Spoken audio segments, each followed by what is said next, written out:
नमस्कार, मी कोमल एके स्टोरीमध्ये आपलं स्वागत करते. तर आज आम्ही आलो औंध यमाई देवीला. औंध ही आमची म्हणजे यमाई देवी ही आमची कुलस्वामिनी आहे. आम्ही खूप लवकर निघालो होतो. मग माझे दीर असतात दहिवडीला, त्यांच्याकडे जाऊन भेटून लवकर निघालो होतो. रस्त्यात थोडासा पाऊस होता. इथं आलो त्यावेळी बघा हे वातावरण असं होतं. अगदी अर्ध्या तासाच्या आतमध्ये याचं वातावरण पूर्ण बदललं. फार काही अंधार नव्हता. हे 4:30 ते 5च्या दरम्यानचं वातावरण होतं. 5:15 ते 5:30च्या दरम्यानचं वातावरण बघाल तुम्ही. हे बघा, हे असं वातावरण होतं.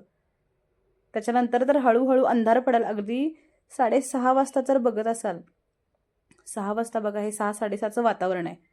आम्ही थोडंसं फोटोशूट केलं.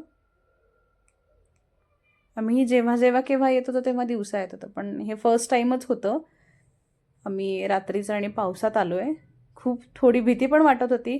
इवन वरती चढत जाताना पण ना चढणला दिवे नव्हते, पाऊस होता, रेनकोट फक्त, मोबाईलसुद्धा चालत नव्हता, कुठल्याही प्रकारचं नेटवर्क नव्हतं, एवढा अंधार होता बा. कुत्रंसुद्धा रस्त्यावर नव्हतं. फार वाईट अवस्था झाली असं म्हणलं तरी काय वावगं नाही ठरणार. वरती जाताना बघा लाईट्स नव्हत्या, पण आम्हाला जायचं होतं. आणि जेव्हापासून हा ट्रेक केला आहे यमाईचा, तेव्हापासून अगदी ट्रेकिंग म्हणजे जीव की प्राण व्हायला लागले. आम्ही ह्याच्यानंतर कळसूबाईचा पण ट्रेक केला. तो लवकरच मी पोस्ट करेन. Thanks for watching.